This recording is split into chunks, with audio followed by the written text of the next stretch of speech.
The loud, angry pounding on my front door made me jump. I wasn't expecting anyone, especially not at 7 a.m. on a Saturday. I yanked the door open, still in my pajamas, and froze. Standing on my porch were two men in stiff suits, their faces tight with disapproval. Behind them, a police officer stood with his arms crossed. "Ms. Carter," the taller man sneered, holding up a clipboard. "You're in violation of HOA Rule 27B, unauthorized garden structures. You have 24 hours to remove that eyesore from your yard, or you'll be fined $500 and possibly arrested." I blinked. "Arrested? For a tiny fairy garden?" The shorter man smirked. "And if you refuse, we'll have no choice but to escort you out in handcuffs." The officer shifted uncomfortably, but didn't speak. My heart pounded. They had no idea who they were dealing with. I crossed my arms and smiled. "You might want to call your boss before you threaten me again." The tall man scoffed. "And why's that?" I leaned in, my voice low and dangerous. "Because my dad is the mayor." Their faces went white. 3 weeks earlier, I had moved into the quiet, picture-perfect neighborhood of Willow Creek. The houses were all the same shade of beige, the lawns perfectly trimmed, and the streets so clean you could eat off them. I should have known the Homeowners Association, HOA here, was ruthless. My first mistake? Painting my front door bright blue. A letter arrived the next day. Violation, non-approved door color, repaint immediately or face fines. I ignored it. Then I put up a bird feeder. Another letter. Violation. Unauthorized wildlife attraction. I laughed and added a second one. But the final straw? My fairy garden. Tiny mushroom houses, a little bridge over a mini pond, and even a tiny sign that read, "No HOA allowed." They hated it. Letters turned into warnings. Warnings turned into threats. And now, they were on my doorstep, threatening to arrest me. Little did they know, my dad wasn't just any mayor. He was the kind of mayor who hated bullies. And this HOA had just picked a fight with the wrong person. The tall man's phone rang. He answered, his face turning from smug to horrified in seconds. Yes, sir," he stammered, his eyes darting to me. "I didn't realize—" I grinned. "Who was that?" He swallowed hard. "Your father." The tall man, Mr. Henderson, according to his shiny HOA badge, lowered his phone with a shaky hand. His partner, Mr. Doyle, looked like he was about to faint. The police officer took a slow step back, suddenly very interested in a nearby tree. I crossed my arms, still smiling. "So, what did my dad say?" Mr. Henderson opened his mouth, but no words came out. His face was pale, his forehead glistening with sweat. Then his phone rang again. He fumbled to answer it, pressing it to his ear like it was a bomb about to explode. Yes, sir." I could hear my father's voice booming through the speaker, loud enough that even the neighbors probably heard it. "You have 5 minutes to get off my daughter's property before I call a press conference and announce how the Willow Creek HOA harasses homeowners. And trust me, I won't be nice about it." The call ended. Mr. Henderson looked like he wanted to melt into the ground. The officer coughed. "I think we're done here." Without another word, the three men practically ran back to their car, tripping over each other in their hurry to leave. I waved sweetly. "Have a nice day." As their car screeched away, I pulled out my phone and texted my dad. "Thanks, Dad, but I think this fight's just getting started." I thought that would be the end of it. I was wrong. The next morning, I woke up to the sound of loud machinery. I rushed to the window, and my stomach dropped. A bulldozer was parked in front of my house. Standing beside it? Mr. Henderson, smirking like he'd just won the lottery.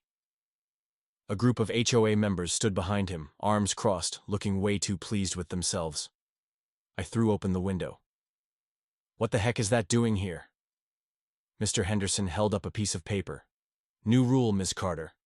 HOA Regulation 89F. Any structure deemed a public nuisance may be removed at the owner's expense. And your little fairy garden? Oh, it's definitely a nuisance." My hands clenched into fists. "You can't do this." "Oh, but we can," he said smoothly. "Unless you have a written exemption from the mayor himself." I froze.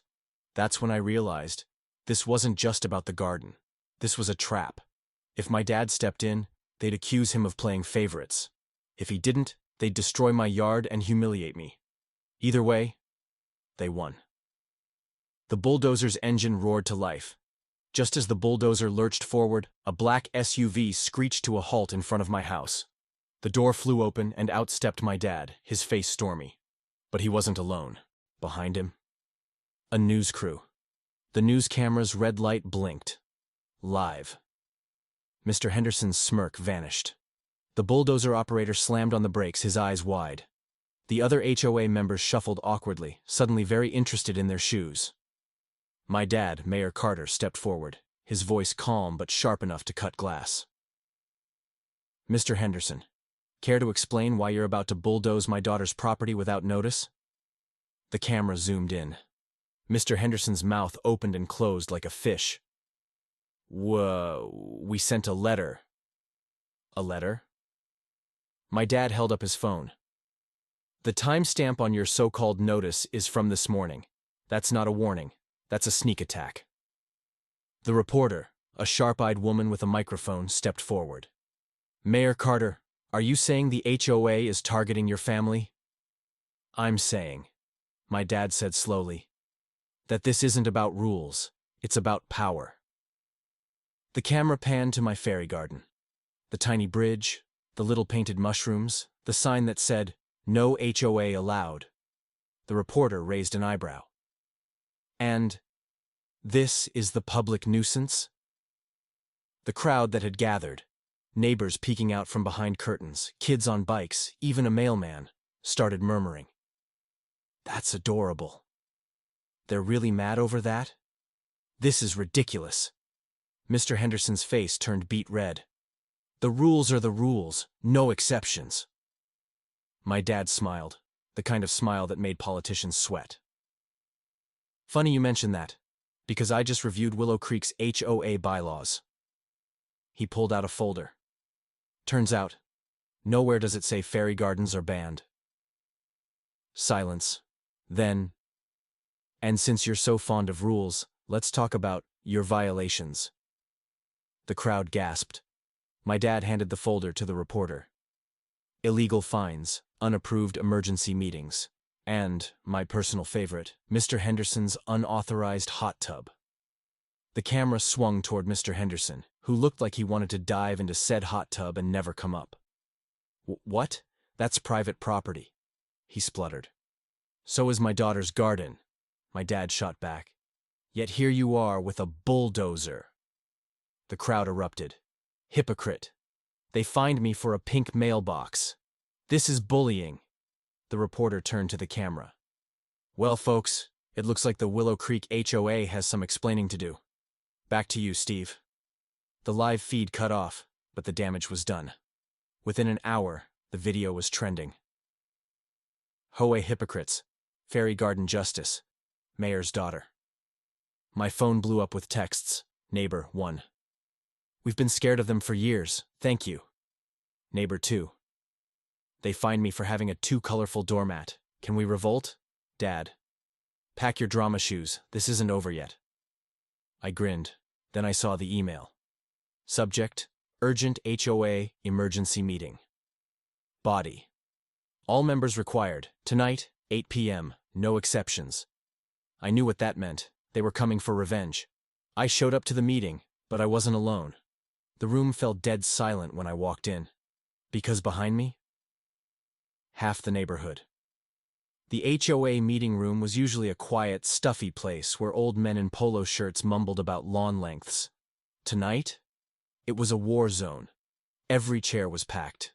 Neighbors stood shoulder to shoulder along the walls, arms crossed. The air buzzed with whispers and nervous energy.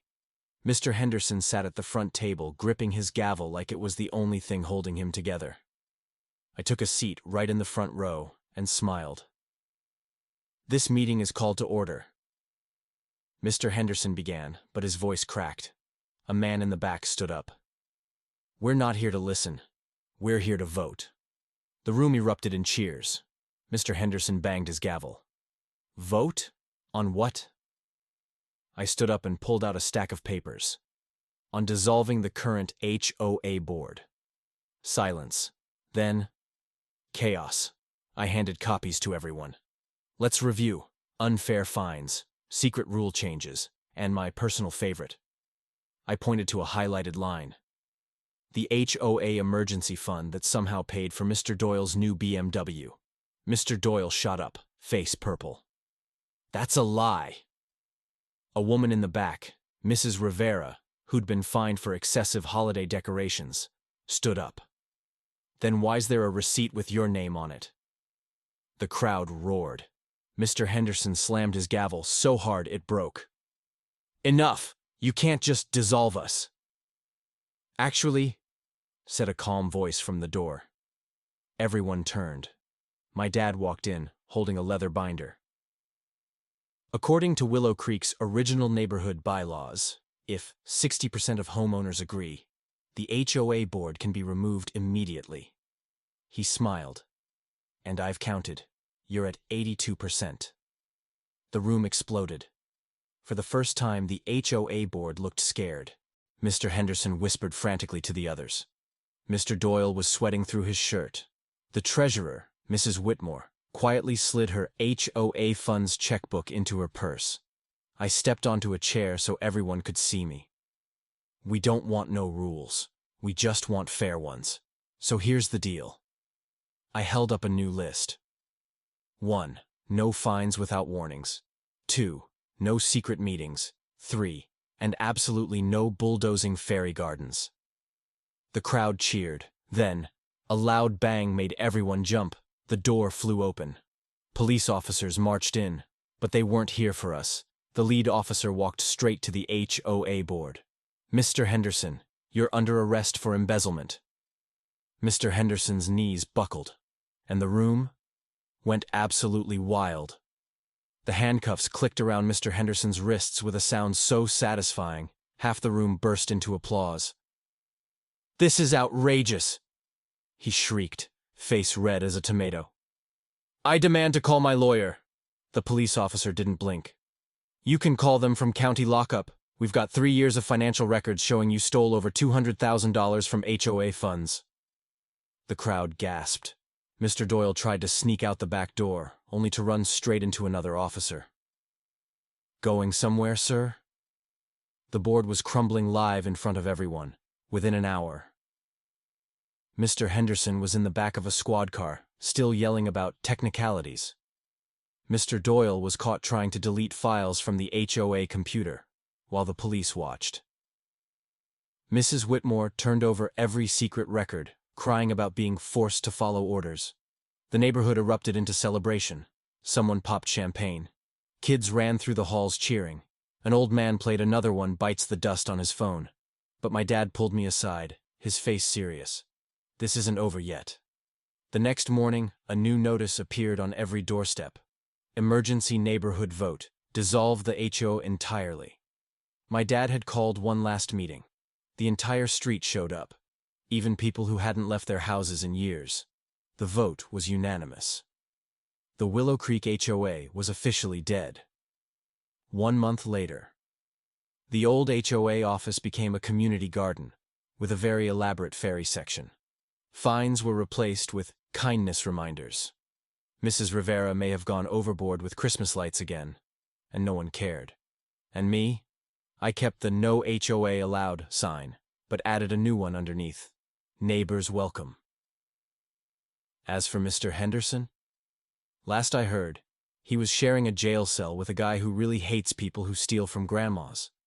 Karma's a fairy garden, after all. 3 months after the HOA's downfall. I was planting bluebonnets in the old HOA office turned community garden when a black limousine pulled up. The entire neighborhood froze. A woman in a sleek pantsuit stepped out, surveying our wildflowers, painted mailboxes, and, yes, my now massive fairy garden with an unreadable expression. Ms. Carter? She asked. I'm here about the property. My stomach dropped. Had some developer bought Willow Creek? Were we about to get evicted? Then she smiled. I represent the late Margaret Holloway. You might have known her as the original founder of Willow Creek. Inside the limo, the lawyer handed me a yellowed envelope. The letter inside changed everything. If this neighborhood is ever freed from the HOA's cruelty, my entire estate, $12 million, goes to the residents. Use it to build something kind. I nearly choked. 12 million? The lawyer nodded. Ms. Holloway hated what her HOA became. She left one condition. The board had to be removed by the neighbors themselves. No lawsuits, no outside help. I sprinted back to the street, waving the letter. We just won the lottery.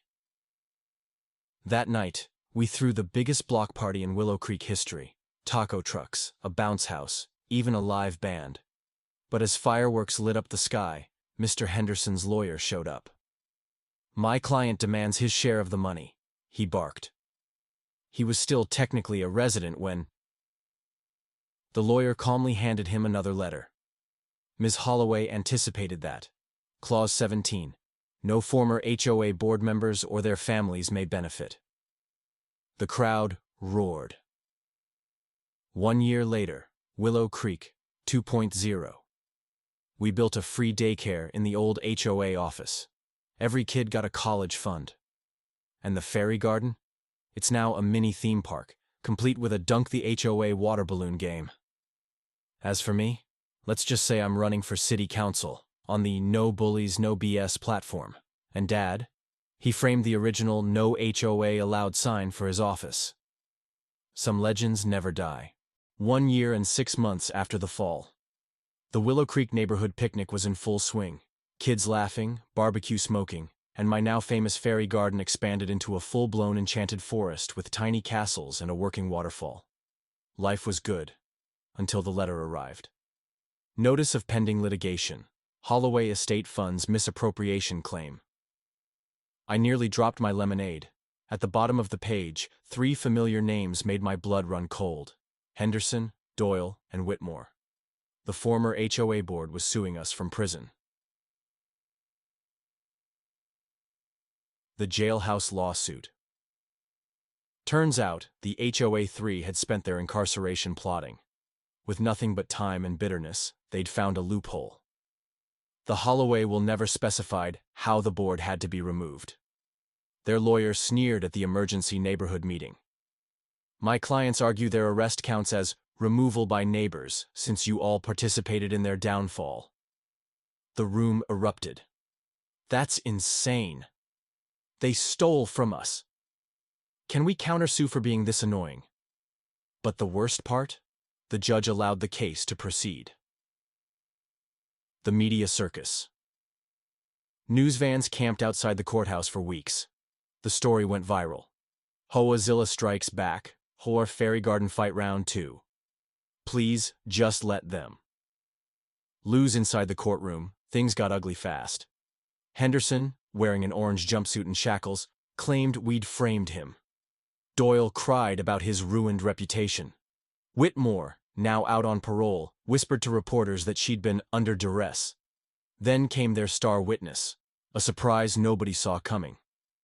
Mayor Edward Grayson, my dad's biggest political rival. Grayson took the stand, oozing fake sympathy. As much as I respect Mayor Carter, his daughter did incite a mob mentality. Those poor HOA members never stood a chance. I gripped the edge of my seat. This wasn't just about money anymore. Grayson was using this case to destroy my dad's re-election campaign. The judge frowned at their evidence, doctored photos of the neighborhood meeting, fake financial reports, even a recording of me jokingly saying, "Let's burn the HOA office down." Spoiler, I never did. Things looked bad. Then, our salvation walked in, the ghost of Margaret Holloway. Not literally, though that would have been awesome. Her nursing home nurse, a woman named Rosa, marched to the stand with a battered leather diary. Ms. Holloway left something else. The diary's final entry. If Henderson, Doyle, or Whitmore ever try to claim a cent, play the tape. They dug their own graves. The tape? A hidden recording from an HOA meeting years ago. Henderson's voice. Who cares if the old bat Holloway finds out? By the time she does, we'll have drained every account. The courtroom exploded. The judge didn't just dismiss the case. He added 5 years to each of their sentences for attempted fraud. Grayson slunk out, his political reputation in tatters. And the Holloway fortune? Safe forever. But the best moment? When the judge looked at the HOA 3 and deadpanned, "Next time, read the whole will." 5 years later. The old jail where the HOA 3 were held? Now a museum, with a very popular Hall of Petty Criminals exhibit. My dad won re-election in a landslide. And the fairy garden? It's a national landmark. As for me, I'm too busy teaching a class at the community center. How to Topple Tyrants 101. Enrollment is packed. Henderson